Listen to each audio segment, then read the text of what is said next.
năm cứ miền bon bờ này cho trăm khai dân cứ miền tập 7 ngày tệ chẳng khi ông chơi rồi 1 ថ្ងៃសម្រាប់ការធ្វើម្ហូបជូនម៉ែយកទៅប្រកេនលោកព្រះសង្ឃនៅឯវត្តនិយាយទៅពុកម៉ែបងប្អូនយើងទាំងអស់គ្នានៅក្នុងវីដេអូមួយនេះគឺបង្កប់ទៅដោយការខិតខំធ្វើអស់ពីចិត្តទាំងកាយទាំងចិត្តខ្ញុំតែម្ដងនេះសារតែលើកទី1ដែលខ្ញុំបានធ្វើនំរបៀបថានំចាក់ចានដែរប៉ុន្តែមិនមែនលេខពណ៌ទេពុកម៉ែបងប្អូនគឺខ្ញុំប្រើជាមួយនឹងស្លឹកតើយហើយជាពិសេសគឺខ្ញុំធ្វើបានល្អធ្វើដោយយកចិត្តទុកដាក់គឺដើម្បីជូនម៉ែយកទៅសម្រាប់ការធ្វើនំចាក់ចាននៅរសជាតិស្លឹកតើយពុកម៉ែបងប្អូនយើងទាំងអស់គ្នាគឺខ្ញុំធ្វើរសជាតិស្លឹកតើយហើយនិងរសជាតិខ្ទិះដូងពណ៌សសុទ្ធចឹងណាហើយសម្រាប់នំនឹងផងដែរគឺខ្ញុំចាក់នៅក្នុងល្ងាចថ្ងៃទី2ព្រលឹមឡើងថ្ងៃទី3ហ្នឹងគឺរៀបចំម្ហូបនិងអាហារដើម្បីជូនម៉ែទៅវត្តចឹងទៅហើយនៅក្នុងការធ្វើនឹងផងដែរគឺខ្ញុំប្រើជាមួយនឹងស្លឹកតើយសុទ្ធតែម្ដងបងប្អូនយើងអស់គ្នាស្លឹកតើយនិយាយថាល្អខ្លាំងមែនទែនពុកម៉ែបងប្អូនយើងអង្គុយឡើងចំពោះស្លឹកតើយនេះផងដែរពុកម៉ែបងប្អូនយើងគឺលាងទឹកវាឲ្យស្អាតទៅហើយយើងចិតចនិតវាបែបហ្នឹងយើងយកទៅក្លុកទៅគឺវាងាយស្រួលនឹងម៉ត់លឿនចឹងណាមួយកុំឲ្យម៉ាស៊ីនយើងវាដំណើរការពិបាកហើយទោះបីយើងប្រើម៉ាស៊ីនក៏ដោយក៏យើងត្រូវជួយសម្រួលវាផងដែរយើងចិតចនិតវាទៅចំពោះដូងនេះផងដែរបងប្អូននិយាយពីថាឡើងខ្ទិះច្រើនហើយជាពិសេសគឺសាច់ឡើងក្រាស់តែម្ដងដូងនឹងខ្ញុំទិញគេបាន2ផ្លែដែរបងប្អូនហើយកោះទៅក៏មានទឹក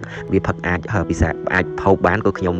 ផឹកវិញចឹងណាបងប្អូនអ្នកនរគ្នាគឺស្ដាយហើយបន្ទាប់មកក៏ចាប់ផ្ដើមមកក្រឡុកជាមួយនឹងស្លឹកតើយស្លឹកតើយនេះគឺខ្ញុំក្រឡុកនឹងគឺខ្ញុំដាក់ទឹកចូលបន្តិចទៅដើម្បីឲ្យម៉ាស៊ីនរបស់យើងវាស្រួលកិនចឹងណាហើយនៅក្នុងការក្រឡុកស្លឹកតើយនេះផងដែរគឺខ្ញុំដាក់ចូលជាមួយនឹងខ្ទិះដូងចូលចំហត្មងទៅពុកម៉ែបងប្អូនយើងលាយទឹកវាស្រួលមកបរិមាណដែលយើងប្រើជាមួយនឹងម្សៅពុកម៉ែបងប្អូនហើយបន្ទាប់ពីយើងបានកិនហើយគឺខ្ញុំក៏បានច្រោះវាបងប្អូនអ្នកនរគ្នាហើយចំពោះអង្ករនេះគឺខ្ញុំត្រាំវារយៈពេលចង់1 ម៉ោងដែរបងប្អូនដើម្បីវារីកខាងក្នុងទៅយើងយកមកកិននៅក្នុងក្បាលបុរាណហ្នឹងគឺវាងាយស្រួលនឹងម៉ត់ល្អវាអត់នៅជាតិម្សៅវាអត់នៅជាតិអាក្រប់អង្ករពុកម៉ែបងប្អូនយើងទាំងអស់គ្នាហើយចំពោះការកិននេះគឺខ្ញុំចង់ប្រើជាមួយនឹងម្សៅកញ្ចប់ក៏បានដែរប៉ុន្តែខ្ញុំចង់បង្ហាញអំពីការប្រើប្រាស់របស់បុរាណដែលបន្សល់ទុកពីលោកតាលោកយាយខ្ញុំមកពុកម៉ែបងប្អូនយើងគឺខ្ញុំប្រើបានរាប់ឆ្នាំតកូនតចៅឥឡូវតមកដល់ខ្ញុំតែម្ដងពុកម៉ែបងប្អូនយើងហើយក៏ចង់ជំរាបជូនពុកម៉ែបងប្អូនយើងថានេះគឺជាលើកទី1ដែលខ្ញុំធ្វើជាមួយនឹងនំចាក់ចាន់ប៉ុន្តែខ្ញុំហៅថានំចាក់ចាន់ទៅកុំហៅថានំស្លឹកតើយដោយសារតែខ្ញុំចាក់ហ្នឹងគឺវាច្រើនស្រួតដូចជាកចាក់កចាន់អញ្ចឹងពុកម៉ែបងប្អូនគាត់ថាខ្ញុំមិនប្រើលក្ខមិនប្រើពណ៌អីទេហើយបន្ទាប់ពីការកិននឹងផងដែរបងប្អូនរៀងចុកដៃដែរដោយសារតែយើងប្រើដៃកម្លាំងទៅរុញជាមួយនឹងថ្បាល់ថ្មប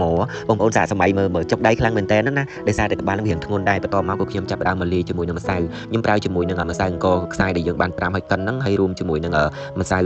ឆាពុកម៉ែបងប្អូនយើងអស់គ្នាគឺយើងលាយមកបរិមាណដែលយើងសមស្របជាមួយនឹងនំសមស្របជាមួយនឹងបរិមាណទឹក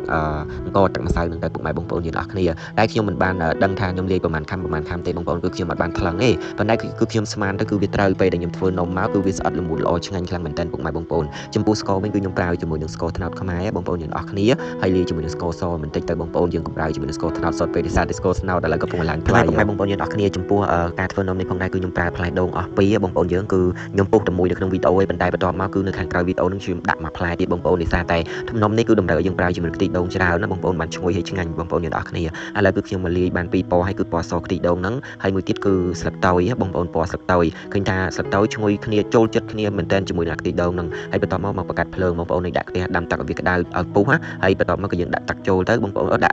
់នេះអាថាដែលយើងត្រូវចំហុយនំបងប្អូនយើងអស់គ្នាដាក់វាក្តៅហើយទឹកពុះគឺចាប់ផ្ដើមដាក់ចូលជាមួយនឹងនំរបស់យើងដាក់ម្សៅឲ្យវាបានឆ្អិនអញ្ចឹងទៅបងប្អូនគ្របទុកហើយឲ្យវាឆ្អិនម្សៅទៀតគឺចាប់ផ្ដើមមកចាក់ចូលជាមួយនឹងម្សៅទៀតពុកម៉ែបងប្អូននិយាយរួមទៅគឺលើកទី1ឯងបើសិនជាខ្ញុំធ្វើទៅខុសត្រង់កន្លែងណាពុកម៉ែបងប្អូនយើងជួយ comment ណែនាំបងប្អូននៅក្នុងវីដេអូម្នាក់មួយផងដើម្បីជា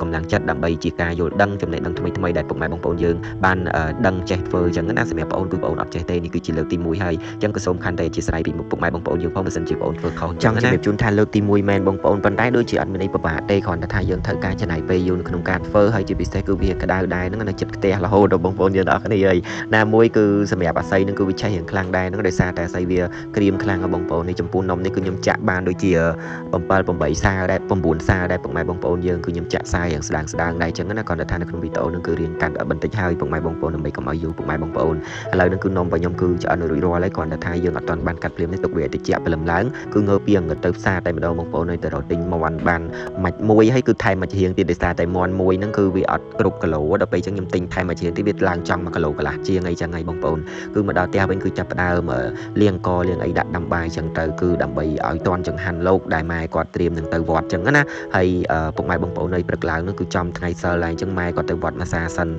ដល់ពេលខ្ញុំនៅផ្ទះហ្នឹងគឺទៅផ្សារទិញម្ហូបដើម្បីត្រៀមឲ្យគាត់យកទៅប្រគេនព្រះសង្ឃចង្ហាន់នៅវេនទី2គឺចំថ្ងៃចូលឆ្នាំទី3ចឹងណាពុកម៉ែបងប្អូនយើងអស់គ្នាគឺមកលាងជាមួយនឹងសាច់មាន់ដែលយើងបានមាន់ចំនួន1ហើយថែមមួយជាហៀងទៀតពុកម៉ែបងប្អូនហើយគឺបើសិនជាយើងទិញ2មកវារៀងជ្រុលដោយសារតែខ្ញុំមិនសូវជាហូបប្រហែលទេស្ងោរជ្រក់អញ្ចឹងណាខ្ញុំបានណាអារឿងខាងប្រហុកច្រាមអីគឺចូលចិត្តខ្លាំងនេះខំតែថាខំតែ ចង់ធ្វើជូនម៉ែស្ងោហើយយកទៅប្រគេនលោកនៅវត្តចឹងណាក៏ខ្ញុំខំធ្វើចឹងទៅសម្បត្តិសម្អាងវាឲ្យត្រឹមត្រូវចឹងណាមុខម្ហូបមួយមុខហ្នឹងគឺធ្វើមិនឲ្យវាឆ្ងាញ់ហើយធ្វើឲ្យវាមានអនាម័យខ្ពស់បងប្អូនយើងទាំងអស់គ្នាហើយចំពោះផ្សិតនេះផងដែរគឺទិញបានប៉ុណ្ណឹងអស់ប្រហែលជាអស់9000បងប្អូនហើយផ្សិតឥឡូវវាឡើងថ្លៃដែរយកមកដល់លាងទឹកលាងអីទៅចិត្តវាជា2ជ្រាបវាជា2ចឹងទៅហើយវាបានរៀងច្រើនតិចដោយសារតែ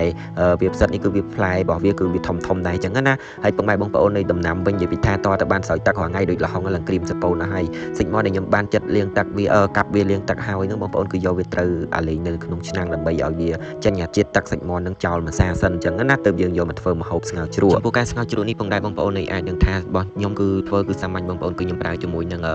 ខ្ទឹមស្លឹកខ្ទឹមហើយនឹងដុំស៊ុបខ្នុរចំនួន2ដុំផងដែរបងប្អូនទាំងអស់គ្នាហើយខ្ញុំស្ងោរជ្រក់នេះគឺខ្ញុំដាក់ជាមួយនឹងក្រូចត្រាំគឺចំនួន2ដែរបងប្អូនឃើញថាវាជូរស្រស់ល្មមឆ្ងាញ់តែម្ដងហើយបងប្អូននៅពេលដាក់គ្រឿងគឺអត់បាន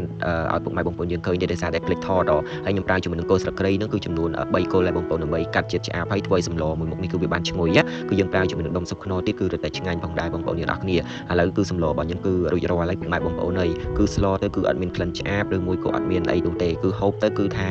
វាដិតមាត់តែម្ដងដោយសារតែយើងបានលេងយកសាច់ជាតិឆ្អាបនឹងចោលមកសាឲ្យពុកម៉ែបងប្អូនហើយបន្ទាប់ពីឆ្អិនហើយក៏បានដាក់បង់ជាមួយស្លឹកខ្ទឹមស្លឹកអីចឹងទៅបងប្អូនដាក់ជ្រក់ដាក់អីចឹងទៅហើយមកដួសវាដាក់ចូលស្រាក់ដើម្បីជូនម៉ែទៅវត្តចឹងណាហើយចំពោះសម្លនេះផងដែរគឺខ្ញុំដួសដាក់ស្រាក់គឺចំនួន2ស្រាក់2ចានស្រាក់ហ្នឹងណាហើយបាយខ្ញុំដាក់មួយចានស្រាក់ទៅហើយចំពោះនំដែលខ្ញុំខំធ្វើតាំងពីថ្ងៃចូលឆ្នាំទី2បងប្អូនព្រលឹមឡើងថ្ងៃទី3ហ្នឹងក៏ចាប់ផ្ដើមកាត់វារៀបចំជាដុំដើម្បីដាក់ស្រាក់ជូនម៉ែទៅវត្តដែរចឹងណាពុកម៉ែបងប្អូនយើងទាំងអស់គ្នា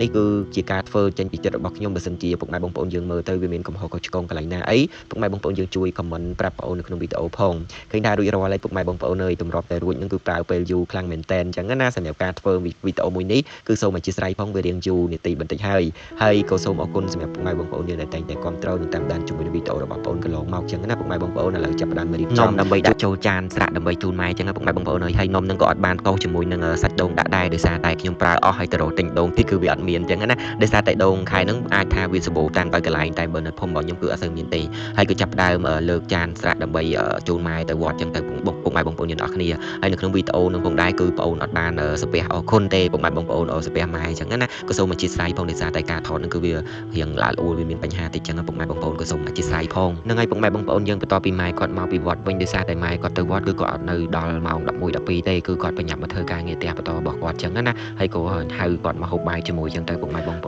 អូនយើងអធិស្ឋានផងបងប្អូនច្រឡំតែនិយាយពាក្យហូបជាមួយនឹងម៉ែតាមពិតទៅគឺយើងប្រើពាក្យពិសាសូមអរគុណ